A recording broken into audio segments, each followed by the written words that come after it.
inmediatamente después de la tribulación de esos días. La manera en que entendemos la escatología va a informar mucho acerca de cómo vamos a vivir.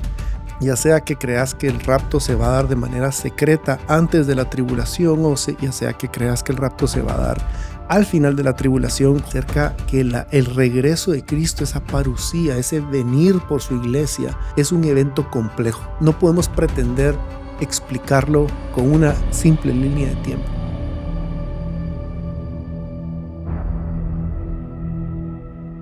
Antes de pasar al capítulo 8 y comenzar a hablar del último sello, que sería el séptimo sello, que va a desencadenar el siguiente set o el siguiente grupo de juicios, que son las 7 trompetas, la idea es aclarar antes de pasar a ese capítulo en una línea de tiempo que vamos a poner en la pantalla qué es lo que está pasando.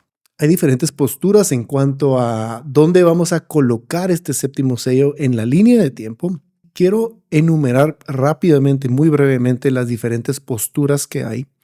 Y la gran pregunta o lo que causa mucha división en la manera en que vemos estos eventos y cómo podemos conectar este séptimo sello del capítulo 8 es la pregunta del rapto. ¿Será que el rapto es un evento separado? ¿Será que el rapto es un evento secreto que va a suceder en un momento y nadie se va a dar cuenta y luego va a venir Jesús de nuevo a la tierra?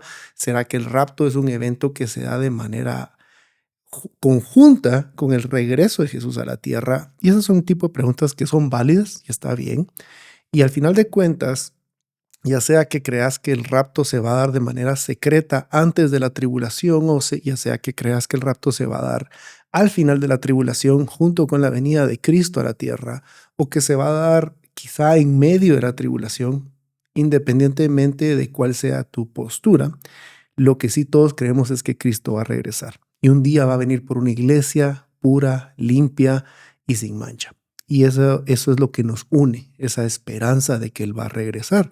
Ahora, hay diferentes posturas y esas posturas no deberían causar división dentro del cuerpo de Cristo, porque el día que estemos delante de Él no creo que nos van a decir, vos sí lo tuviste bien o sí sabías exactamente. Y nadie sabe exactamente, nadie puede saber. Así que este video es para explicar algunas de esas posturas, algunas de esas diferencias y entender por qué se puede creer o entender de diferentes maneras. Y la primera, que no vamos a tomar mucho tiempo en ella, es la postura pretribulacional. Lo voy a poner aquí en pantalla y ellos consideran o creen que el Señor Jesús va a venir a raptar a la iglesia de manera secreta en este momento, que va a ser el inicio de los 7 años de la tribulación. La iglesia va a desaparecer y todos estos juicios, ellos no van a estar para los juicios. Van a desaparecer y van a regresar al final de la tribulación con el Señor Jesús y van a escapar, van a desaparecer. Esta perspectiva enfatiza que Jesús va a rescatar o va a sacar a la iglesia de la tierra para que no experimenten la ira de Dios. La otra perspectiva, que es la que hemos estado explicando más en este entrenamiento del libro de Apocalipsis, es la postura post-tribulacionaria. Quiere decir que vemos el rapto, pongámoslo en la pantalla, sucediendo al final de los 7 años de la tribulación, en este momento. El rapto, la parusía, después de experimentados los 6 sellos, el séptimo sello, y tenemos aquí el rapto sucediendo al final. Lo que esta perspectiva habla o enseña es que los creyentes van a conocer a Cristo, van a ir a Cristo cuando Él esté regresando y se van a reunir con Él en el cielo y luego van a venir juntamente con Cristo a la tierra a reinar y gobernar. Esto sucede al final de la tribulación y hay como una reunión con Jesús en el cielo. Eso es lo que dice la palabra de Dios y lo podemos ver en 1 Corintios 15, versículos 51 al 52. También lo podemos ver en 1 Tesalonicenses 4, 16 al 17 y ambas posturas utilizan ambos versículos. Ahora, esta perspectiva lo que enfatiza es al creyente, a la iglesia, perseverando durante la tribulación, durante la persecución, durante los juicios de Dios, y terminan siendo una iglesia que triunfa al final de los 7 años de la tribulación, triunfa por la sangre del Cordero, por el poder del testimonio que había en sus bocas y por no amar su vida. Lo que dice Apocalipsis, versículo 12, versículo 11, que lo hemos estado leyendo ya en bastantes episodios. Ahora, ambas perspectivas, ya sea que seas pre-tribulacionario o seas post-tribulacionario, va a influir mucho en la manera en la cual ves el sufrimiento, en la manera en que estamos listos, la manera en que entendemos la escatología va a informar mucho acerca de cómo vamos a vivir. Por lo tanto, es importante que entendamos estos temas. Ahora vamos a ir un poquito más profundo y vamos a hablar específicamente de la postura que hemos estado enseñando en este entrenamiento, que es post-tribulacionaria. Dentro de las ideas post-tribulacionarias también hay diferentes maneras de explicar. Hay diferentes maneras de explicar los eventos. Algunos creen que el rapto o la venida de Cristo no se da exactamente al final de los 7 años, sino se va a dar un poco antes. Otros lo ponen meses después, otros lo ponen al final. Hay diferentes ideas, pero cuando hablamos de la postura post-tribulacionaria, hay otra postura muy, muy parecida. Comparten muchas ideas en común, sí tienen sus diferencias y las queremos presentar. Las quiero presentar para que queden claras, ya que si no entendemos esto, puede ser un poco confuso seguir estudiando los demás sellos, el sello que falta y las demás trompetas. Ambas perspectivas, y los nombres son los siguientes, los voy a poner en pantalla, es la perspectiva post-tribulacionaria y la otra perspectiva se le conoce como la pre-ira de Dios, antes de la ira de Dios. Ambas están en acuerdo con los siguientes puntos. Número 1, la iglesia va a experimentar la persecución a través del anticristo durante los primeros sellos o durante los primeros años de la tribulación y la gran tribulación.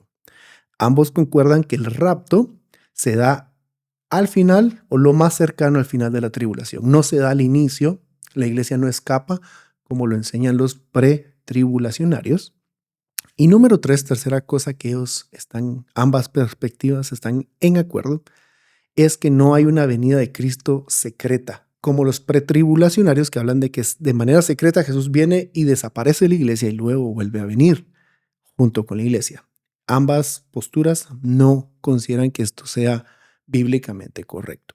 Ahora, ¿en dónde ambas de estas perspectivas se dividen o comienzan a haber diferencias? Y es en qué momento se da el rapto de la iglesia. La perspectiva pre-ira de Dios considera que Cristo va a venir antes de que la ira de Dios se derrame sobre la iglesia, lo cual nos llega a la siguiente pregunta: ¿cuál es la ira de Dios?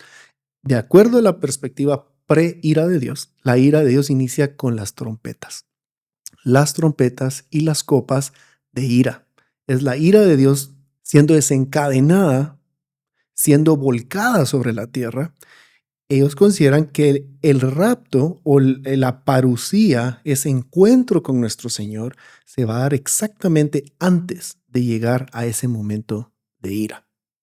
Y si vamos a nuestra gráfica de esta postura de pre-ira, podemos ver que ellos colocan en su línea de tiempo esta parucía un poco antes del final de los 7 años.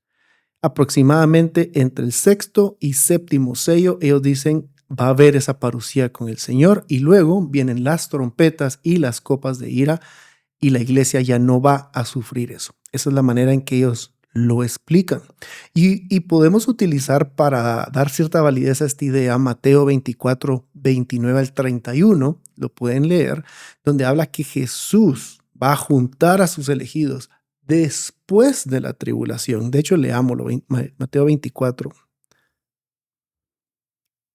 Pero inmediatamente después de la tribulación de esos días, ahí está la clave, inmediatamente después de la tribulación de esos días, el sol se oscurecerá, la luna no dará luz a las estrellas caerán del cielo y las potencias de los cielos serán sacudidas. ¿Qué es esto? Esto es el sexto sello. Esto ya lo estudiamos.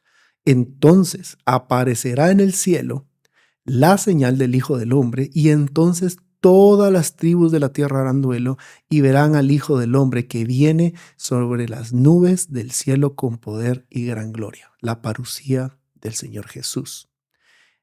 Este es un versículo que ellos utilizan para explicar por qué ellos dicen que el rapto se va a dar precisamente en ese momento.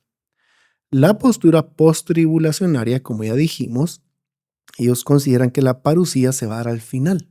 Y aquí también hay diferentes ideas de en qué momento ellos consideran que se va a dar. Voy a poner en la pantalla la más común, y es que el rapto o la parucía se va a dar al final de la séptima trompeta. Utilizando muchos versículos, esta postura tiene mucho sentido. Esa es la postura que se utilizaba en la iglesia inicialmente, la iglesia primitiva y la iglesia en los primeros siglos. Esta era la postura que más sentido les hacía. Y ellos colocan el rapto de la iglesia y la segunda venida de Cristo como un mismo evento. La iglesia se encuentra con Cristo en el cielo y luego vienen a reinar sobre la tierra. Si vamos a Apocalipsis capítulo 8, versículo 1, dice: cuando el Cordero abrió el séptimo sello, hubo silencio en el cielo como por media hora, y vi a los 7 ángeles que estaban de pie delante de Dios, y se les dieron 7 trompetas. El séptimo sello, de acuerdo a Apocalipsis 8, es el desenlace o es lo que desencadena el siguiente set de juicios, que son las trompetas. Y por eso en esta gráfica ponemos que el séptimo sello desencadena las 7 trompetas. De acuerdo a la perspectiva post-tribulacionaria, esto tendría que suceder al final de los 7 años. Mateo 24:29 dice: pero inmediatamente después de la tribulación, esos días, lo que acabamos de leer, entonces aparecerá en el cielo la señal del Hijo del Hombre. Y de nuevo podemos utilizar Mateo 24:29 al 30 para explicar por qué se va a dar al final, por qué es que ellos consideran o consideramos que la iglesia va a estar durante la tribulación. Inmediatamente después de la tribulación de esos días, el sol se oscurecerá, la luna no dará su luz y las estrellas caerán. Versículo 30. Entonces aparecerá en el cielo la señal del Hijo de Hombre. Ahora, ¿por qué estamos explicando esto de manera rápida, de manera breve? Y la razón es que vamos a comenzar a estudiar el capítulo 8 y vamos a comenzar a estudiar las 7 trompetas y las 7 copas de ira. Tenemos que entender que estos son eventos que se van a desencadenar o se van a vertir sobre el anticristo. Es la ira de Dios en contra del anticristo. Y tenemos que entender, al menos de manera sencilla, y tenemos que entender de una manera clara en dónde podemos situar estos elementos en una línea de tiempo. No tenemos que saber, ni vamos a poder saber a ciencia cierta en qué momento se va a dar cada uno de ellos. No lo sabemos.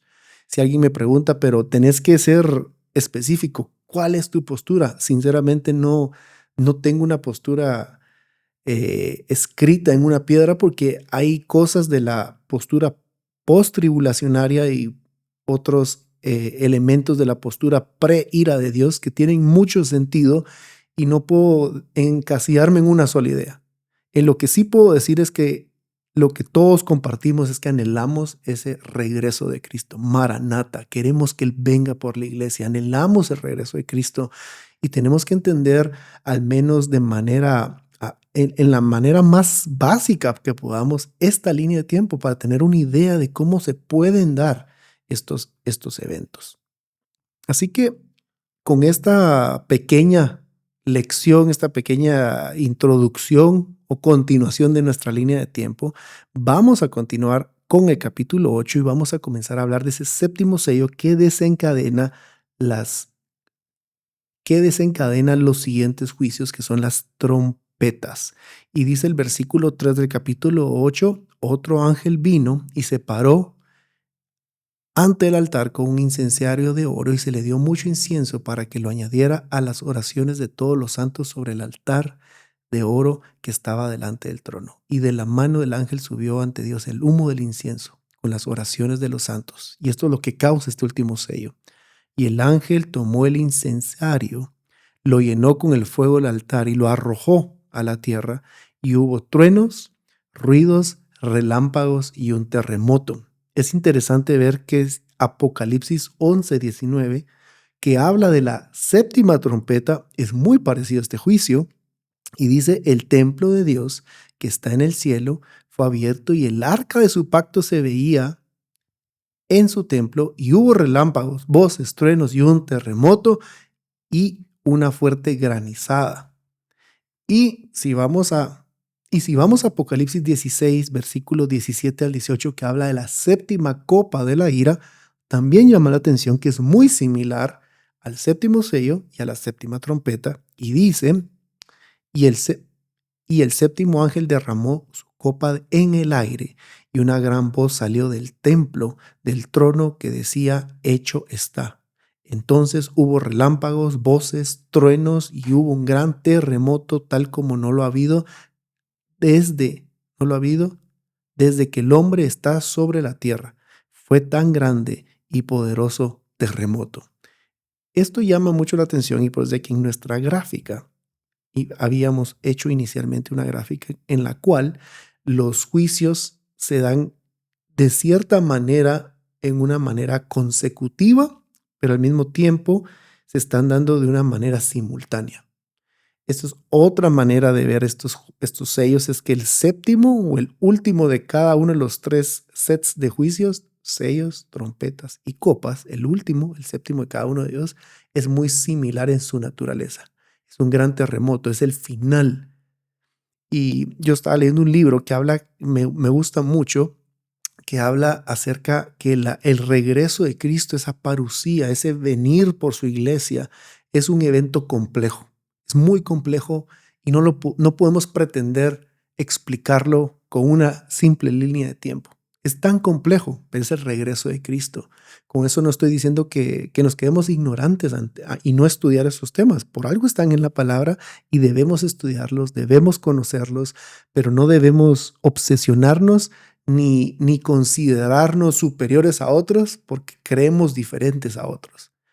Lo que es importante es conocer estos juicios y ver la misericordia del Cordero en medio de cada uno de ellos.